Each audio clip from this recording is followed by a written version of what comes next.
Autumn of 1891 arrived in Millbrook, Kentucky, with a fine rain that transformed dirt roads into treacherous mud pits. Margaret Winslow adjusted the shawl over her shoulders as she looked out the window of her small wooden house. At 26, she was the only Methodist teacher in the region, respected by the community, but always seen as an outsider due to her formal education and progressive ideas. The rain drummed on the roof as Margaret opened the letter that had arrived that morning.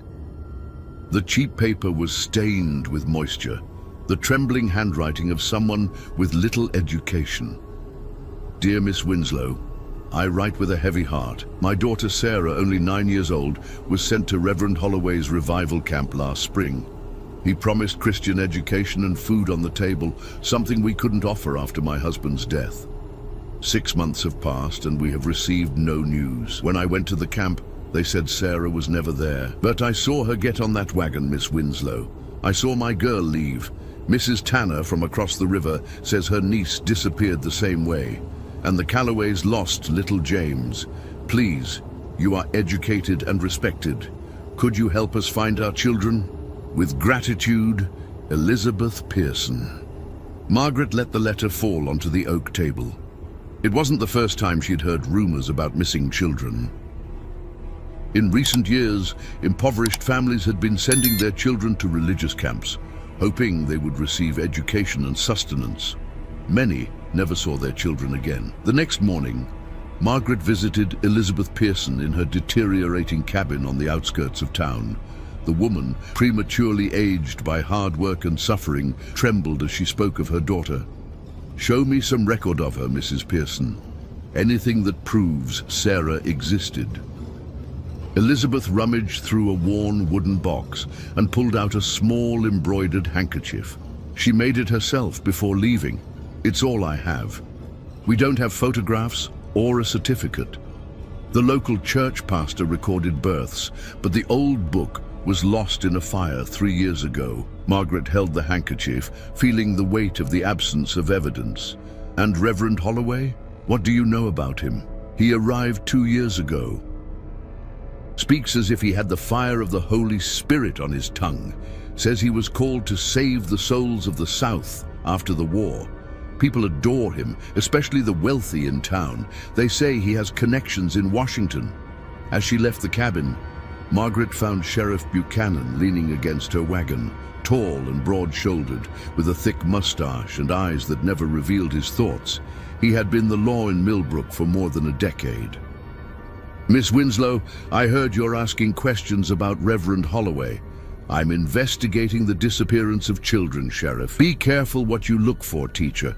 These camps save souls. The children were probably sent to adoptive families in the north. Better life than they would have here. Without records, without letters, without goodbyes. The sheriff adjusted the belt where he carried his revolver. Some questions are better left in God's hands, Miss Winslow. This town needs faith, not scandals.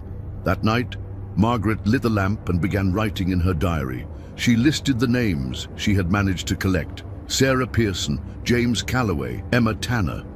In total, 7 children from Millbrook had disappeared in the last 2 years. A noise on the porch made her stand up. Opening the door, she found only a yellowed envelope. Inside was a newspaper clipping from 1873 from Richmond, Virginia, reporting the disappearance of 12 children from an orphanage after the visit of an itinerant preacher. On the back, written in red ink, "Stop now." Margaret felt a chill that had nothing to do with the autumn wind.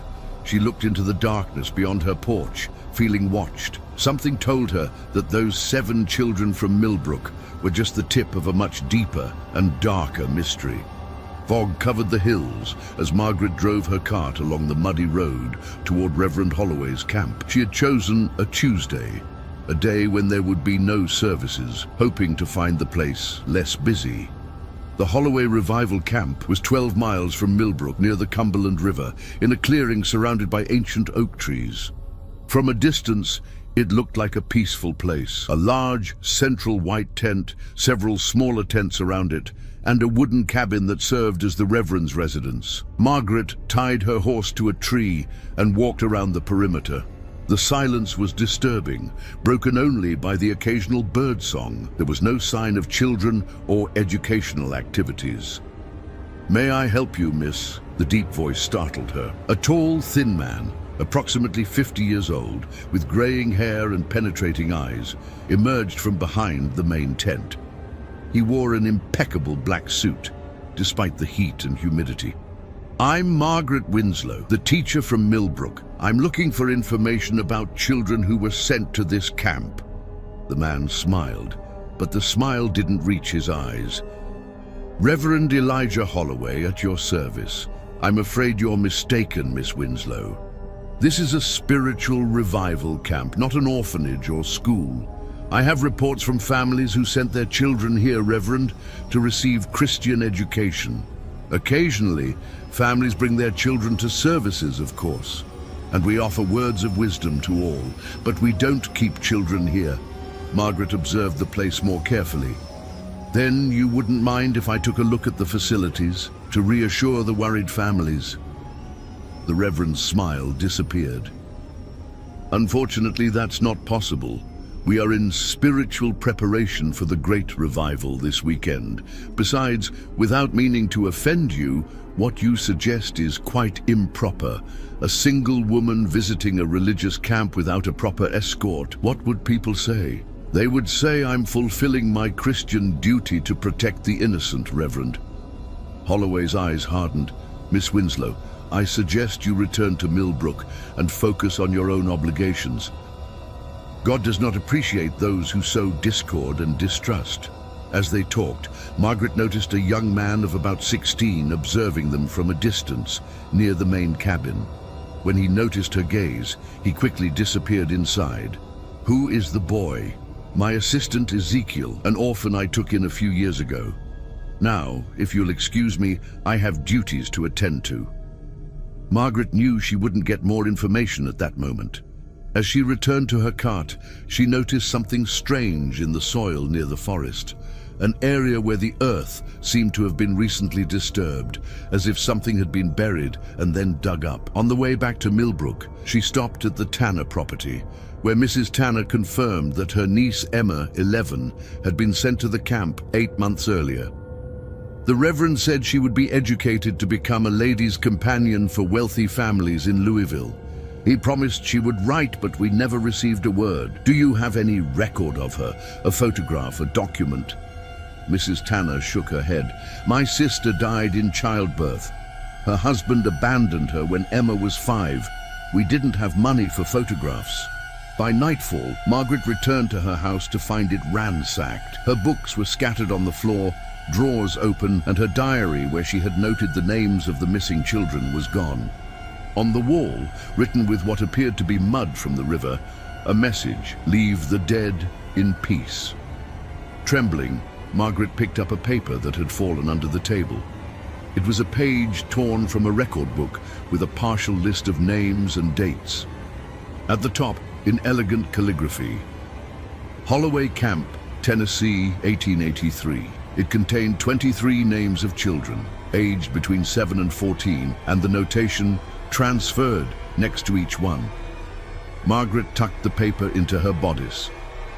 Someone had left it for her to find, and that someone was taking a great risk. The Louisville Library was an imposing red brick building with white columns and tall windows that let in the autumn light. Margaret had traveled 4 hours by train to get there, determined to discover more about Reverend Holloway and his past. The librarian, a lady with glasses and gray hair tied in a tight bun, looked suspiciously at the young teacher.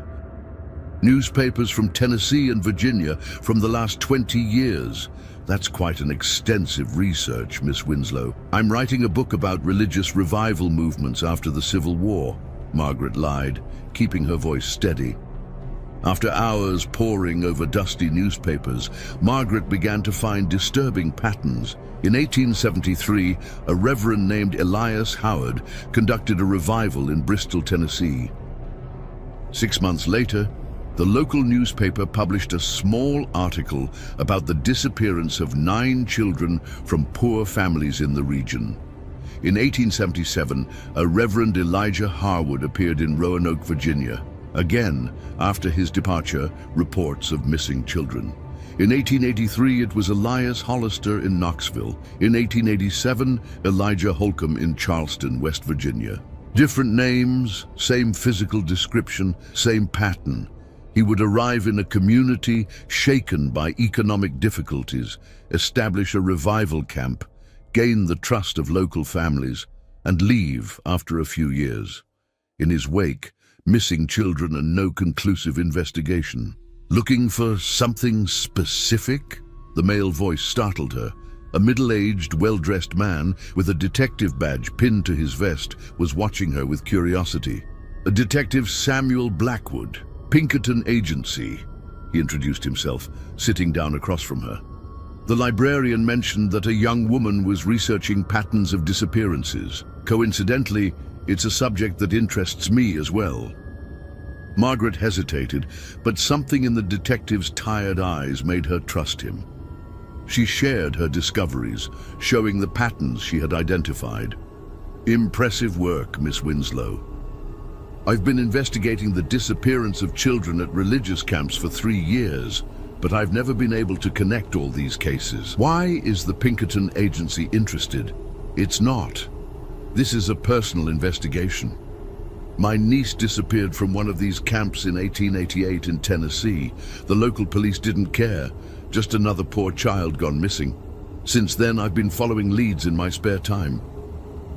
And what have you discovered? That there's a larger pattern than we imagined. It's not just missing children, they're children who officially never existed. No records, no photographs, no documents. Children from families so poor and marginalized that their absence is barely noticed by the authorities. Blackwood opened his folder and showed Margaret a map of the southern states with small red dots marked in various locations. Each dot represents a location where there were reports of children disappearing after the passage of an itinerant preacher. In total, I estimate that at least 199 children disappeared between 1873 and now. My God, whispered Margaret, and what happened to them? The detective closed the folder. That's the question that keeps me awake at night. I have some theories, none pleasant, but I need concrete evidence before acting. Reverend Holloway is now in Millbrook. If we work together... It's dangerous, Miss Winslow. Whoever is behind this has powerful connections. Politicians, judges, even police officers protect these preachers. Why? Money, power, or something worse? I don't know yet. But be careful. People who asked questions in the past met tragic ends. Before they parted, Blackwood gave Margaret a small diary. It belonged to a teacher like you in Roanoke. She began investigating the disappearances in 1878. She was found dead in her room, supposedly by suicide.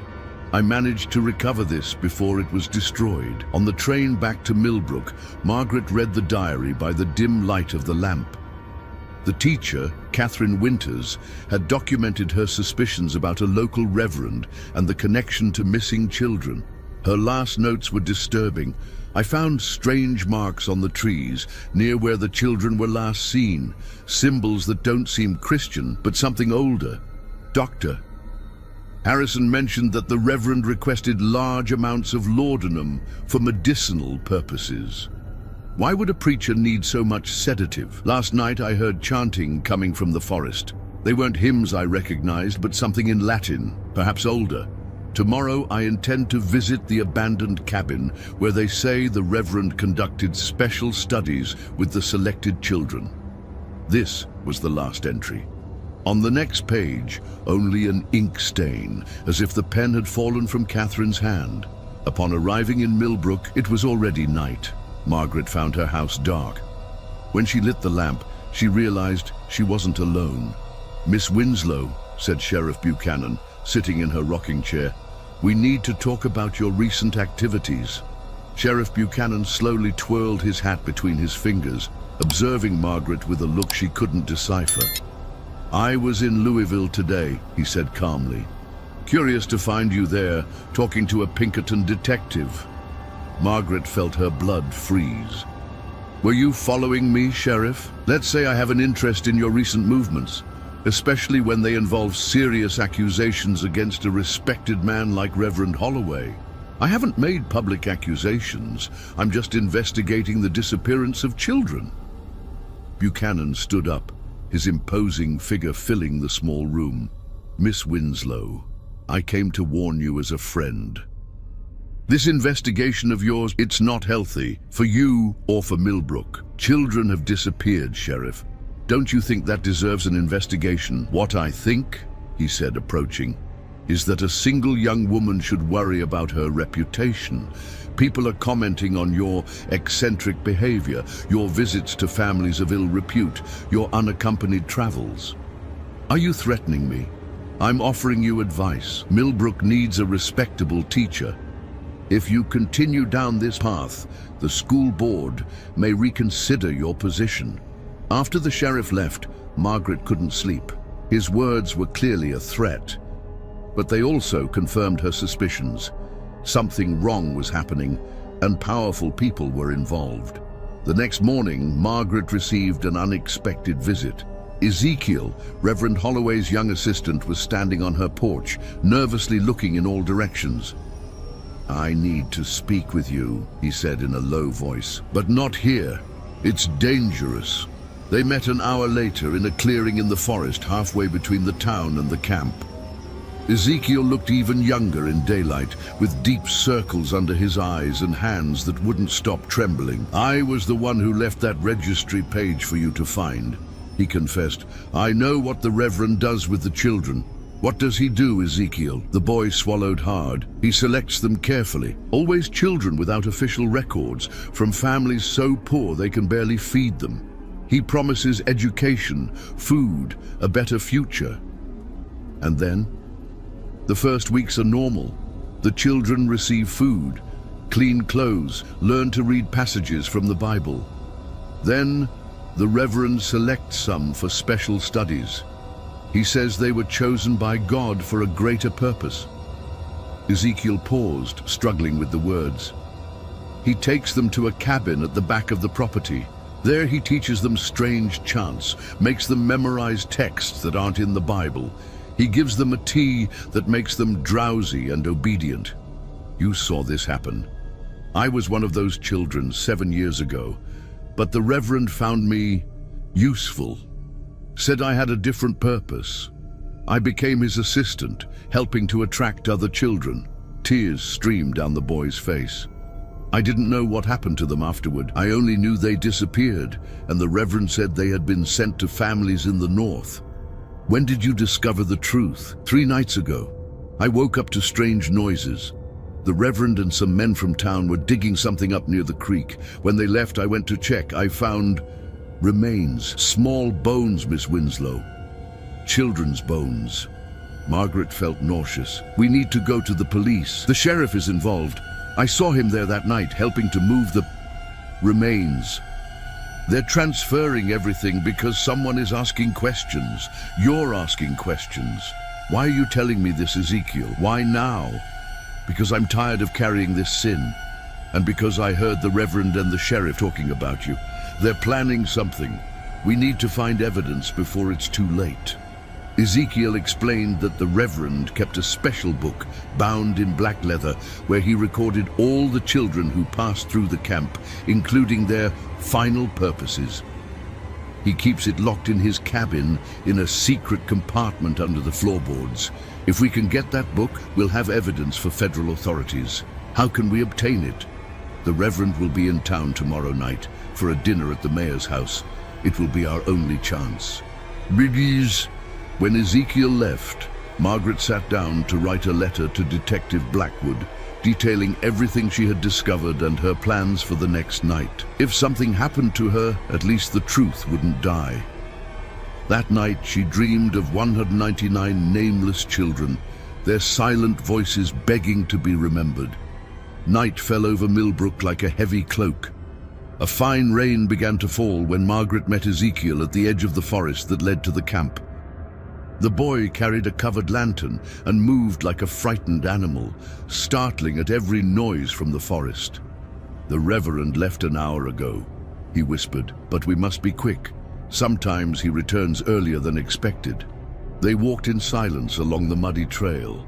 The camp seemed deserted, the tents swaying slightly with the damp breeze. Reverend Holloway's cabin was the only permanent structure, a solid wooden construction with a front porch and windows covered by dark curtains. "Is no one watching?" asked Margaret. "The Reverend trusts in his status. Who would dare invade a man of God's property?" They entered through the back door, which Ezekiel opened with a key he kept hidden. The interior of the cabin was surprisingly luxurious. Carved wooden furniture, Persian rugs, a bookshelf filled with leather-bound books. A large crucifix dominated the main wall, but Margaret noticed something strange at its base. Symbols she didn't recognize. Definitely not Christian. "There!" Ezekiel pointed to a rug near the desk. "The compartment is under the floorboards." They moved the rug aside, revealing carefully aligned wooden boards. Ezekiel pressed one of them, which moved to reveal a small lever. When he pulled it, several boards lifted, exposing a secret compartment. Inside were various items: a black leather-bound book, flasks containing dark liquids, small fabric bags tied with cords, and a carved wooden box with the same strange symbols that Margaret had seen at the base of the crucifix. "This is the book," said Ezekiel, taking the leather-bound volume. Margaret opened it with trembling hands. The first pages contained lists of names, dates, and locations, organized chronologically from 1873. Each name had notes about age, physical condition, and suitability. Next to many names was the word "completed," written in red ink. In the following pages, they found detailed drawings of archaic symbols and texts in Latin and other languages that Margaret didn't recognize. There were diagrams of ritual circles and descriptions of ceremonies that made her stomach turn. "My God," she whispered, "this isn't Christianity. It's some kind of pagan cult." "The Reverend always talked about the ancient way and powers before the cross," said Ezekiel. "He said the children were pure vessels, necessary for the ritual." Margaret continued flipping through the book until she reached the most recent pages. There she found the names of the Millbrook children: Sarah Pearson, James Calloway, Emma Tanner, all marked as "in preparation." "They're still alive," she said, feeling a spark of hope. "Where does he keep them?" "There's a cave about a mile from here following the creek. That's where he performs the final rituals." A noise from outside made both of them freeze. Footsteps on the porch, the sound of male voices. "He's back," whispered Ezekiel, terror evident on his face. "And he's not alone." Margaret quickly tore out the most incriminating pages from the book and hid them in her bodice, along with the letter to Blackwood. They returned the book to the compartment and closed it, but there was no time to replace the rug. "Through the back window," Ezekiel indicated. As they headed there, the front door opened. Reverend Holloway entered, accompanied by Sheriff Buchanan and the mayor of Millbrook. "I assure you, gentlemen, that this year's ceremony will be the most powerful yet. With 7 purified vessels, our circle will finally be complete." The 3 men stopped abruptly upon seeing the rug moved aside and the secret compartment exposed. "It seems we have visitors," said Holloway, his calm voice contrasting with the fury in his eyes. Margaret and Ezekiel ran to the back window. The boy managed to get out first, but when Margaret tried to follow him, she felt strong hands grabbing her ankles. "Miss Winslow," said the sheriff, pulling her back inside. What a disappointment. Ezekiel hesitated outside, looking at Margaret with desperation. "Run!" she shouted. "Find Detective Blackwood!" The boy disappeared into the darkness as Margaret was dragged back into the cabin. "A pity," said Reverend Holloway, observing her with a cold smile. "I had hopes that an educated woman like you would understand the importance of our work. Murdering innocent children. What kind of work is that?" "It's not murder, my dear. It's transcendence. Each child serves a greater purpose than their insignificant lives could ever achieve."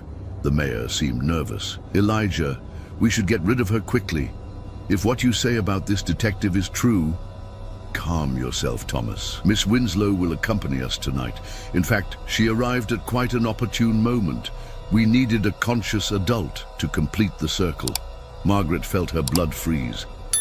The children, where are they? In preparation, as you must have read in my book. Tonight is special, Miss Winslow.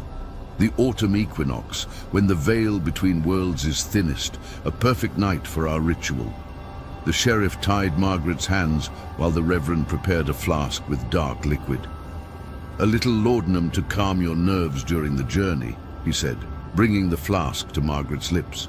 She turned her face away, resisting. What kind of man of God are you? Holloway laughed, a cold sound without humor. God? The God you know is just a pale shadow of the ancient powers. We serve something much older and much more powerful. They forced the liquid down her throat. Margaret tasted bitterness and felt an immediate numbness spreading through her body. Her vision began to blur, but before losing consciousness, she saw the Reverend leaning over her, his eyes reflecting the lamplight like those of a predator in the night.